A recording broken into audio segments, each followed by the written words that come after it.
Hi guys, welcome back to my YouTube channel. On today's video, we are gonna be answering some business questions. We asked you guys to ask us some questions about like 2 months ago. Is it 2 months ago? 3 months. Maybe 3 months ago. But you know, we've been a little busy. So here we are, better late than never. For those of you that don't know who this beautiful person sitting next to me is. What an introduction. Ladies and gentlemen, drum roll please. She is one of the co-founders of Naked Wardrobe. Yes. That we are wearing today. That we are wearing. And she's also one of my business partners for 123. Yes, I am. She is all about her business, and we are going to get straight into it and answer some of your questions. We got a lot of questions, you guys, so we did the best that we could to choose. I love all of them. 20 questions, okay? So we each picked 10 questions. Some of the questions relate to both of us. Some of the questions relate to one of us. So we're just both gonna try to answer them. So let's get started. I'm so excited about these questions. Also, this is our office. Shout out to, you know, the pandemic. We are working from home. So if you're working from home, just make it work. Make it work. Do what you gotta do. We're wearing socks on our toes right now and you never even know. Yep. Cheers. Cheers. Okay, so somebody asked, how do you deal with employees? You fire them. Or you hire them. No. Just kidding. We wouldn't do that. But I do think that the hardest part about running a business is how you handle your employees, the type of employees that you hire for your company.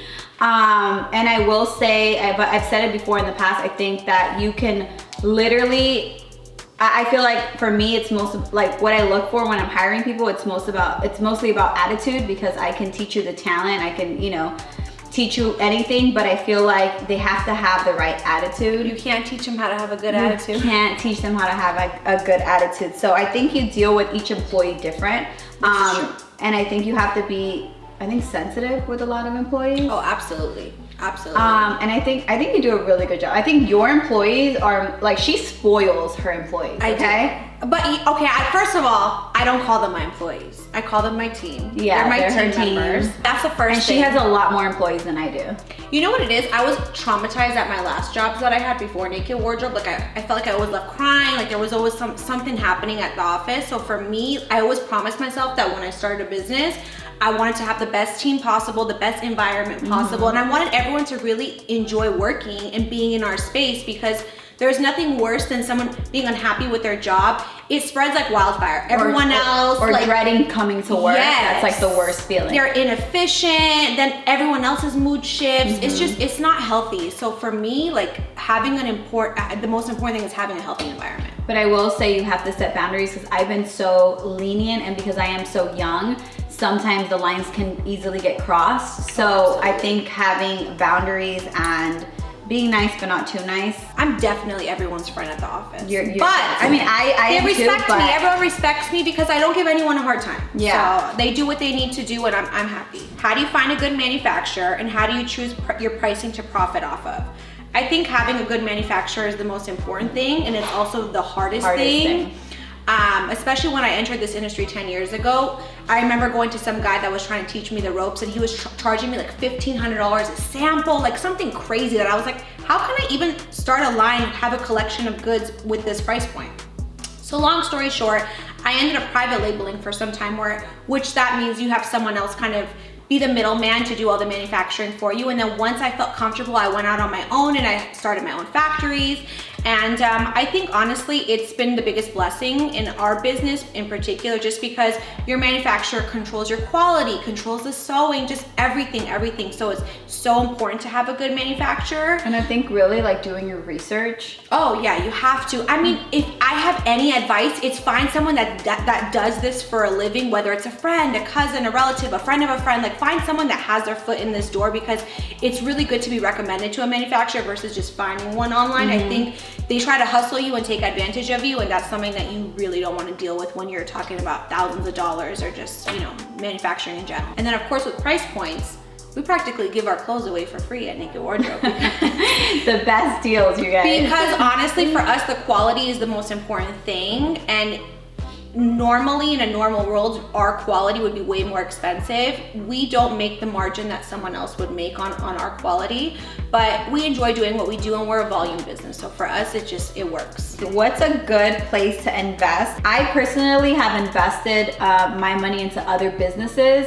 My friend over here, she has invested in stocks, in real estate, and that's like the next thing. They don't teach you that. No, yeah, that's the next thing that I want to invest in. Yes. But investments are literally key.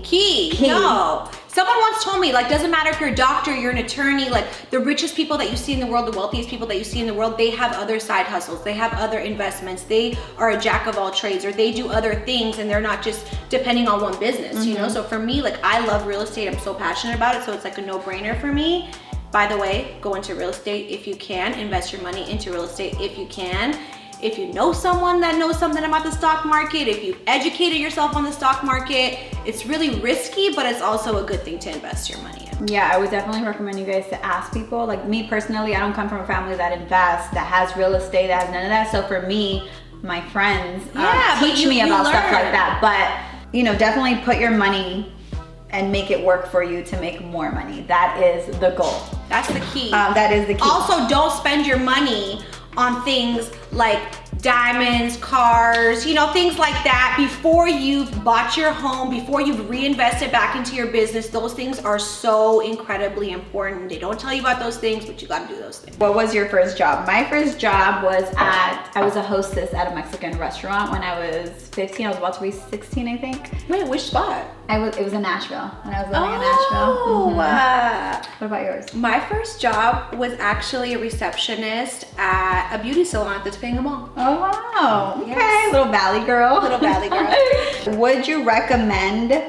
to start a business on your own or with a partner? Partner!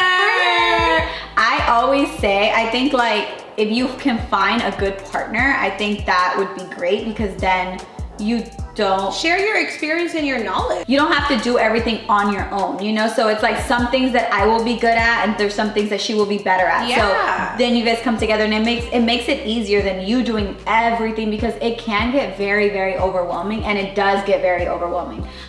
So I would say if you have a good partner to start with, then I would recommend a partner. But it's important to know who your partner is, because some people, I feel like, go into business and friendships get lost, they get broken, family, you know, things can go wrong, and you can't go into business with everybody.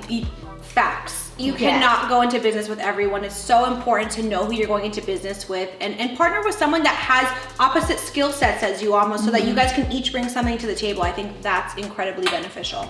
Were you scared when you first started your business? Yes. Oh yes. Yes. I didn't know where to start. I was Googling everything. How do I get a business license? How do you register for your name? How do I trademark? Yes. No, starting a business is like, I think, the scariest thing, just because of the risk factor. You don't know what's gonna happen in the end. But I always say, if you don't take a big risk, you won't get a big reward. So you just gotta go for it. If you feel passionate about something, and you feel confident about something, and most importantly, you have something that's different from what's on the market, why not? Go out there and introduce it. People will love it. What are key elements within yourself to build a strong business? I think you need to be really confident. Agreed. I think you need to know that you have to work your ass off for it to be successful, and you need to be consistent. Those are like key. If you lack any of those, your business is not gonna succeed.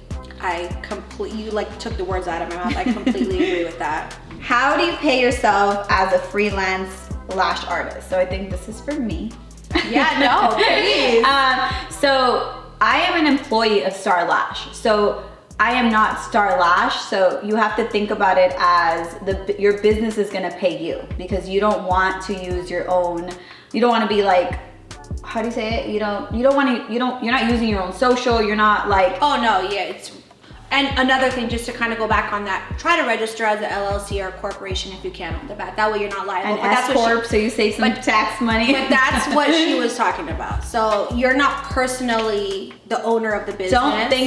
Don't think of the business as you. Think of the business as its own, and you are an employee of the business. So I get a paycheck from Star Lash. I am not Star Lash. You know what's funny about that? I know this question wasn't in regards to fashion, but, and I think I told you the story previously too, was that when we started Naked Wardrobe, I was like, okay, I'm gonna charge the company card and, I'm gonna go to dinner, like whatever I was doing, I was gonna, basically live my life off of the business.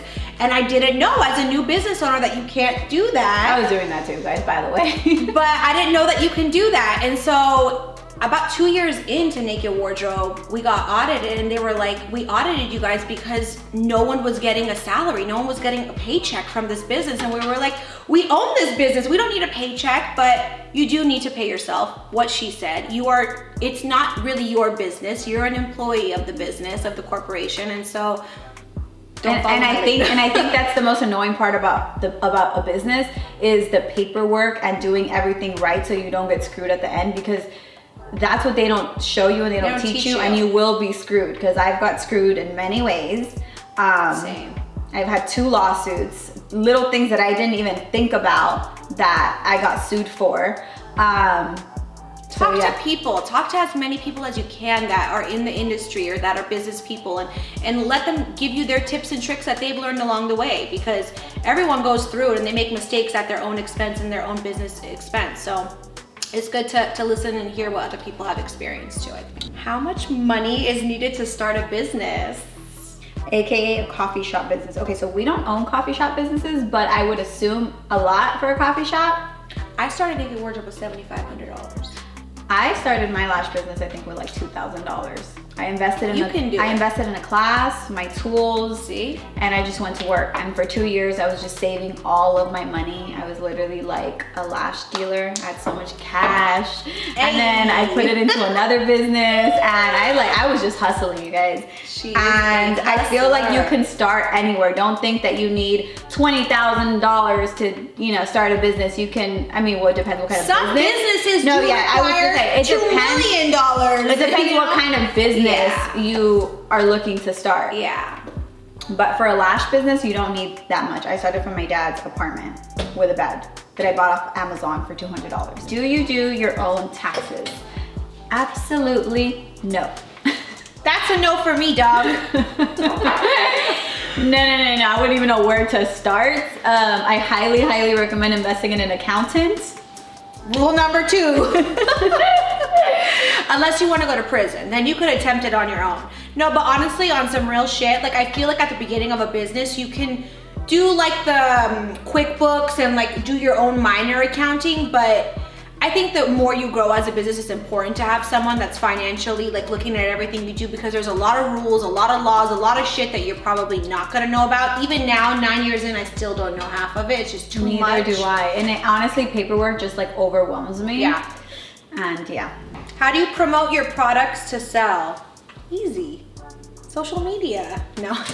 Nowadays, social media. And great content, knowing your demo. I think that's super important. Being very in tune with your demographic and your consumer, and knowing what they want, I think is a really great way to sell your products to them, because you're developing and making and creating it for them. So I think that's really important. But I also content. And I also think like with us personally, I know we haven't had to really like invest in marketing. So what we do is we'll give our products to influencers, or we'll do the lashes on influencers, and word of mouth.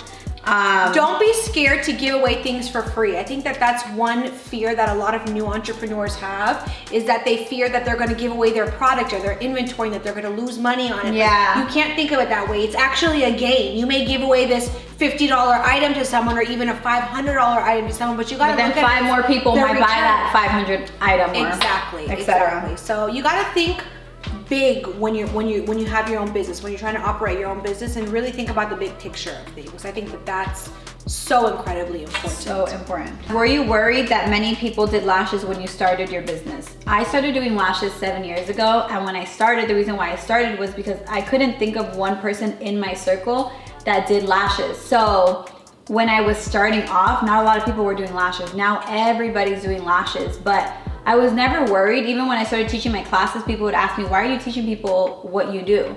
I feel like there's enough for everybody to go around, and you eventually, like, my goal was never to stay a lash artist. My goal was always to grow, and I knew that by me helping someone else, that wasn't gonna stop my growth. So I think you have to look at it and think of it like that. Competition is good for you too. It keeps you on your toes. I feel like it keeps you Yeah, it does. And building your craft. At what point do you feel you can say your business is successful?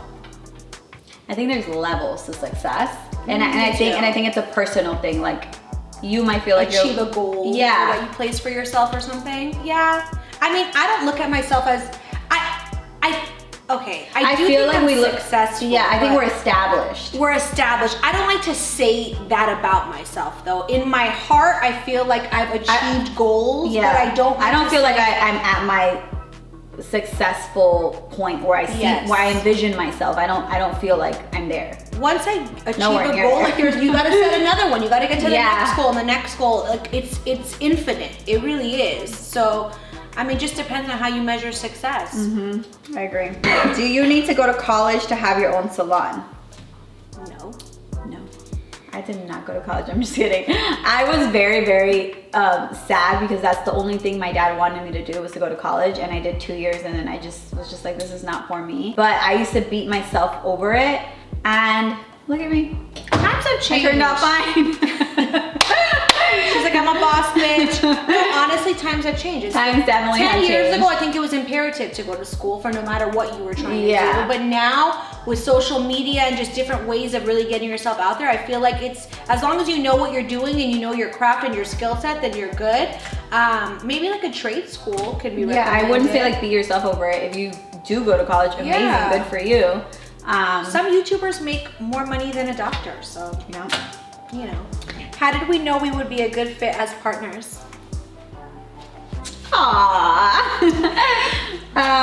Well, we're a good team. I feel like we each have different skill sets. We also have successful established businesses. We do. And we thought, let's add one more and make it really big. Yes. So yeah, I think when you know, you know. If you're hesitant about going into business with someone, you should not be going into business with them. And yeah, I think I wouldn't have it any other way though, honestly. Yeah, I love it. I feel like I wouldn't just jump into business with anyone, and I feel like I was secure enough in our friendship that I felt comfortable. I was like, even if something goes wrong, I felt comfortable enough that I was like, you know, we'll navigate our way through it and we'll figure it out. I agree. And like I said, we have different skill sets, so we both bring something to the table. So it's a good match. It's a good partnership. And we're gonna open more businesses. So that is 20 questions that we answered for you guys. I think what's like one advice that you would give someone that's starting off their business? I have two. I think the most important thing is making sure that, again, that you do something that kind of sticks out from what's already in the marketplace, whether it's a service or it's a product, just something that's different that hasn't been done before. Or maybe it's something that exists, but you want to do it a little bit differently because you found that you can improve upon something. And then secondly, I think being a risk taker. If you're not a risk taker, you're not an entrepreneur. And I truly mean that. And sometimes that can sound harsh to some, but I think that if you don't have the confidence and really believe in yourself, then don't go after it, because maybe, you know, you won't be good at it. I think that's great advice. I think my advice would be, no matter like the circumstances that you come from, like for me personally, being a Latina coming from parents that didn't have a business, I think like don't let the circumstances stop you from achieving your dreams. And as long as you work hard and you're consistent, then you can achieve anything that you put your mind to. Absolutely. So that would be my advice. We hope that you guys enjoyed this video, this business video. If you guys want to see more business videos, please comment below and let us know what questions you have. Yeah, and what other videos you would like to see. And we are clocking out from the office, aka our house. So cheers. Cheers. Thank you for watching. We will see you guys next time.